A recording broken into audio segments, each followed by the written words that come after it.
ಎಲ್ಲರಿಗೂ ನಮಸ್ಕಾರ. Welcome to Geetanjali YouTube channel. ನಾನಿವತ್ತು ನಿಮಗೆ ಹೇಳ್ತಿರುವಂತಹ ವಿಚಾರ ಏನಂದರೆ, ಇಸ್ಲಾಂನ ಉದಯ ಯಾವ ರೀತಿ ಆಯಿತು ಮತ್ತು ಇಸ್ಲಾಂ ಉದಯದ ಮುನ್ನ ದಿನ ಯಾವ ರೀತಿ ಇತ್ತು ಅರಬ್ಬಲ್ಲಿ ಅನ್ನೋದನ್ನು ನಾನು ತಿಳಿಸ್ಕೊಡ್ತೀನಿ. ಹಾಗೆ ಇನ್ನೊಂದೇನಂತಂದರೆ, ಇವರನ್ನು ಕೂಡ ಬಹುದೇವತಾ ಆರಾಧನೆಯನ್ನು ಹೊಂದಿದ್ರು, ಆರಾಧಕರಾಗಿದ್ದರು. ಯಾರು? ಇಸ್ಲಾಂನ ಉದಯದ ಮುನ್ನ ದಿನ.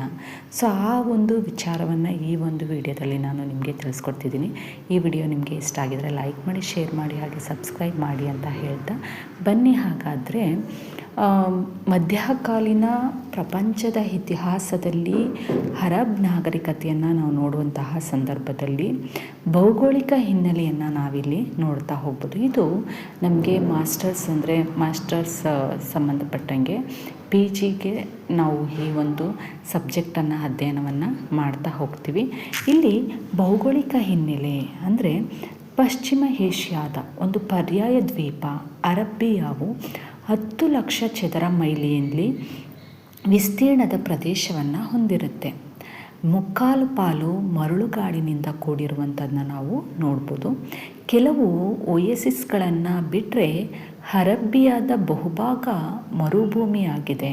ಅಲ್ಲಿನ ಜನರು ಅಲೆಮಾರಿ ಜೀವನ, ಅನೇಕ ಪಂಗಡಗಳಿಂದ ಕೂಡಿದವರಾಗಿರ್ತಾರೆ. ಅರಬ್ಬರು ತಮ್ಮಲ್ಲೇ ದ್ವೇಷ, ವೈಷಮ್ಯಗಳಿಗೆ ಹೆಸರಾಗಿದ್ದರು. ಇದರಿಂದಾಗಿ ಸಮಾಜದಲ್ಲಿ ಅವರು ಹೆಚ್ಚು ಪ್ರಗತಿ ಕಾಣಲಿಲ್ಲ. ಅವರ ಜೀವನ ಮಟ್ಟ ಬಹಳ ಕೆಳಮಟ್ಟದ್ದಾಗಿತ್ತು. ಭೂಮಿ ಉತ್ಕೃಷ್ಟವಾಗಿರಲಿಲ್ಲ. ಇವರು ಗ್ರೀಕರಂತೆ ರಾಜಕೀಯವಾಗಿ ಅರಿತು ಹಂಚು ಹೋಗಿದ್ದರು.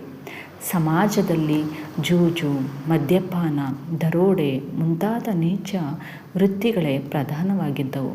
ಹೀಗಾಗಿ ಅವರು ತಮ್ಮ ನಾಗರಿಕತೆಯನ್ನು ಶ್ರೇಷ್ಠರೆಂದು ಪರಿಗಣಿಸೋದಕ್ಕೆ ಸಾಧ್ಯ ಆಗಲಿಲ್ಲ.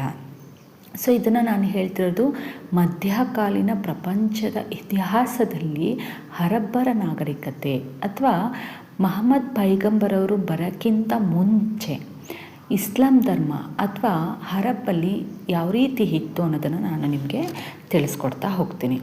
ಇಸ್ಲಾಂ ಉದಯ ಆಗೋಕ್ಕಿಂತ ಮುನ್ನ ಆ ದಿನ ಅರಬ್ಬು ಯಾವ ರೀತಿ ಇತ್ತು ಅನ್ನೋದನ್ನು ನಾವಿಲ್ಲಿ ತಿಳ್ಕೊಳ್ತಾ ಹೋಗೋಣ. ನಾನು ಹೇಳಿದೆ, ಮಹಮ್ಮದ್ ಪೈಗಂಬರವರು ಬರೋಕ್ಕಿಂತ ಮುಂಚೆ ಯಾವ ರೀತಿ ಇಸ್ಲಾಂ ಧರ್ಮ ಅನ್ನೋದು ಇತ್ತು ಅನ್ನೋದನ್ನು ನಾನಿಲ್ಲಿ ತಿಳಿಸ್ತಾ ಹೋಗ್ತೀನಿ. ಪ್ರವಾದಿ ಮಹಮ್ಮದರು ಜನ್ಮ ತಾಳುವ ಮೊದಲು ಅರಬ್ಬಿಯನ್ನರು ಬಹುದೇವತಾ ಆರಾಧಕರಾಗಿದ್ದರು. ಅಂದರೆ ಈಗ ಹಿಂದೂ ಧರ್ಮದಲ್ಲಿ ಯಾವ ರೀತಿ ನಾವು ಬಹುದೇವತೆಗಳನ್ನು ಆರಾಧನೆಯನ್ನು ಮಾಡ್ತೀವೋ ಹಾಗೆಯೇ ಕೂಡ ಅರಬ್ಬಿಯನ್ನರು ಕೂಡ ಬಹುದೇವತಾ ಆರಾಧಕರಾಗಿದ್ದರು. ಧಾರ್ಮಿಕವಾಗಿ ಮೂಢನಂಬಿಕೆ ಪ್ರಬಲವಾಗಿತ್ತು. ಮನುಷ್ಯರನ್ನು ಬಲಿ ಕೊಡುವುದು ರೂಢಿಯಲ್ಲಿತ್ತು. ಈ ಕಾಲವನ್ನು ಜಿಹಾಲಿಯಾ ಎಂದು ಕರೆಯಲಾಗ್ತಿತ್ತು. ಪ್ರಮುಖ ವ್ಯಾಪಾರ ಕೇಂದ್ರವಾದಂತಹ ಮೆಕ್ಕಾ ಅವರ ಧಾರ್ಮಿಕ ಕೇಂದ್ರವಾಗಿತ್ತು. ಪ್ರಮುಖ ವ್ಯಾಪಾರ ಕೇಂದ್ರ ಯಾವುದಾಗಿತ್ತು? ಮೆಕ್ಕಾ ಅವರ ಧಾರ್ಮಿಕ ಕೇಂದ್ರವಾಗಿತ್ತು. ಅಲ್ಲಿ ಕಾಬಾ ಎಂಬ ಕಪ್ಪು ಅಗ್ನಿಶಿಲೆಯನ್ನು ಇವರೇನು ಮಾಡ್ತಿದ್ರು? ಪೂಜಿಸ್ತಿದ್ರು. ಹಲವಾರು ಸ್ಥಳೀಯರು ದೇವರುಗಳನ್ನು ಅದು ಒಳಗೊಂಡಿತ್ತು. ಅಂದರೆ ಹಲವಾರು ಸ್ಥಳೀಯ ದೇವರನ್ನ, ಅಲ್ಲಿನ ಸುತ್ತಮುತ್ತಲಿರುವಂತಹ ದೇವರುಗಳನ್ನು ಇಲ್ಲಿ ಹೊಂದಿತ್ತು. ಪ್ರತಿ ವರ್ಷವೂ ಅರಬ್ಬಿಯಾದ ಎಲ್ಲ ಭಾಗಗಳಿಂದಲೂ ಜನರು ಮೆಕ್ಕಾ ನಗರಕ್ಕೆ ಯಾತ್ರಾರ್ಥಿಗಳಾಗಿ ಬರಲಾರಂಭಿಸಿರ್ತಾರೆ. ಮೆಕ್ಕಾ ನಗರದಲ್ಲಿಯೇ ಮಹಮ್ಮದರು ಪ್ರವಾದಿಯಾಗಿ ಕಾಣಿಸ್ಕೊಳ್ತಾರೆ. ಆವಾಗ ಈ ಹೊಸ ಧರ್ಮವನ್ನು ಪ್ರಚಾರಗೊಳಿಸುವಂತಹ ಕೆಲಸವನ್ನು ಮಾಡ್ತಾರೆ. ಎಲ್ಲಿಯವರು ಪ್ರಚಾರವನ್ನು ಮಾಡ್ತಾರೆ? ಮೆಕ್ಕಾ ನಗರದಲ್ಲಿ ಮಹಮ್ಮದ್ ಪ್ರವಾದಿಯಾಗಿ ಏನು ಮಾಡ್ತಾರೆ? ಕಾಣಿಸ್ಕೊಳ್ತಾರೆ. ಇಲ್ಲಿ ಕಾಣಿಸ್ಕೊಂಡಂತಹ ಸಂದರ್ಭದಲ್ಲಿ ಹೊಸ ಧರ್ಮವನ್ನು ಪ್ರಚಾರ ಮಾಡಿದ್ರು. ಹಾಗಾದರೆ ಇಸ್ಲಾಂ ಧರ್ಮ ಯಾವ ರೀತಿ ಹುಟ್ಟಿತು ಅನ್ನೋದನ್ನು ನಾವು ಇಲ್ಲಿ ನೋಡ್ತಾ ಹೋಗೋಣ. ಇಸ್ಲಾಂ ಸರಿಸುಮಾರು 7ನೇ ಶತಮಾನದ ಆರಂಭದಲ್ಲಿ ಮೆಕ್ಕಾ ಮತ್ತು ಮದೀನಾದಲ್ಲಿ ಏನು ಮಾಡುತ್ತೆ? ಹುಟ್ಕೊಳ್ಳುತ್ತೆ. ಸೊ ಹಾಗಾಗಿ ನಾವು ಮೆಕ್ಕ ಮತ್ತು ಮದೀನವನ್ನು ಪವಿತ್ರ ಸ್ಥಳ ಅಂತ ನಾವು ಕರಿತೀವಿ. ಹಾಗಾಗಿ ಇಸ್ಲಾಂ ಧರ್ಮದಲ್ಲಿ ಎಲ್ಲರೂ ಕೂಡ ಮುಸ್ಲಿಮರು ಏನು ಮಾಡ್ತಾರೆ, ಪ್ರತಿ ವರ್ಷಕ್ಕೊಂದು ಬಾರಿ ಅಲ್ಲಿಗೆ ಭೇಟಿಯನ್ನು ನೀಡುವಂಥದ್ದನ್ನ ನಾವು ನೋಡ್ಬೋದು. ಸೊ ಇಲ್ಲಿ ಹಲವಾರು ವಿದ್ವಾಂಸರು ಕೂಡ ಇತಿಹಾಸಕಾರರು ಕೂಡ ದಾಖಲಿಸಿದ್ದಾರೆ. ಮುಸಲ್ಮಾನರು ಇಸ್ಲಾಂನ ಅಬ್ರಾಹಮಿಕ್ ಪ್ರವಾದಿಗಳಾಗಿರುವಂತಹ ಆಡಮ್, ನೋವಾ, Abraham, Moses, David, Solomon, Jesus ಇವರ ಮೂಲ ನಂಬಿಕೆಗೆ ಹಿಂತಿರುಗಿ ದೇವರ ಭಕ್ತಿಗೆ ಸಲ್ಲಿಸುತ್ತಾರೆ.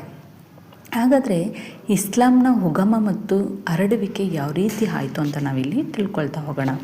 ಪ್ರಪಂಚದ ದೊಡ್ಡ ಸಂಸ್ಕೃತಿಗಳಲ್ಲಿ ಇಸ್ಲಾಂ ಸಂಸ್ಕೃತಿ ಕೂಡ ಒಂದಾಗಿದೆ. ಇದು ಭರತಖಂಡ, ಪಶ್ಚಿಮ ಏಷ್ಯಾ ಖಂಡ, ಉತ್ತರ ಮತ್ತು ಮಧ್ಯ ಆಫ್ರಿಕಾ, ಪೂರ್ವದ ದ್ವೀಪಸ್ತೋಮ, ಚೀನಾ, ರಷ್ಯಾ ಮುಂತಾದ ಭೂಭಾಗಗಳಲ್ಲಿ ಹಬ್ಬಿ ಭರತಖಂಡದ 5ರಲ್ಲಿ 1 ಪಾಲು ಜನ ಮುಸ್ಲಿಮ್ಸರಾಗಿದ್ದಾರೆ. ಇಸ್ಲಾಂ ನಾಗರಿಕತೆ ಸಂಸ್ಕೃತಿಗಳು ಇಂದು ಒಟ್ಟುಗೂಡಿ ಸರ್ವ ಮುಸ್ಲಿಂ ಅಭಿಯಾನದಲ್ಲಿ ಇದು ಬೆಳೆಯುತ್ತಿದೆ.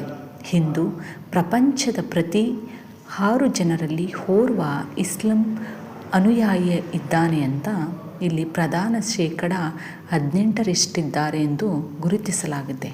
ಈ ರೀತಿ ಅಂದರೆ ಇಸ್ಲಾಂ ಧರ್ಮ ಮಹಮ್ಮದ್ ಪೈಗಂಬರರು ಅಂದರೆ ಇವರು ಬರೋಕ್ಕಿಂತ ಮುಂಚೆ ಇಸ್ಲಾಂ ಧರ್ಮವನ್ನು ಸ್ಥಾಪನೆಯನ್ನು ಮಾಡೋದಕ್ಕಿಂತ ಮುಂಚೆ ಅರಬ್ ನಾಗರಿಕತೆಯು ಇಲ್ಲಿ ಇಸ್ಲಾಂನ ಉದಯದ ಮುಂಚೆ ಏನಾಗ್ತಿರುತ್ತೆ, ಬಹುದೇವತಾ ಆರಾಧಕರಾಗಿರ್ತಾರೆ.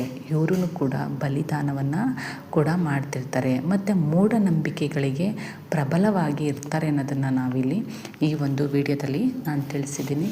ತದನಂತರ ಯಾವಾಗ ಮೆಕ್ಕಾ ಮತ್ತು ಮದೀನದಲ್ಲಿ ಪ್ರವಾದಿ ಮಹಮ್ಮದರು ಕಾಣಿಸ್ಕೊಳ್ತಾರೋ ಆವಾಗ ಅವ್ರೇನು ಮಾಡ್ತಾರೆ, ಹೊಸ ಧರ್ಮವನ್ನು ಪ್ರಚಾರಪಡಿಸುವಂತಹ ಕೆಲಸವನ್ನು ಮಾಡ್ತಾರೆ. ಸೊ ಹಾಗಾಗಿ ಇಸ್ಲಾಂ ಧರ್ಮ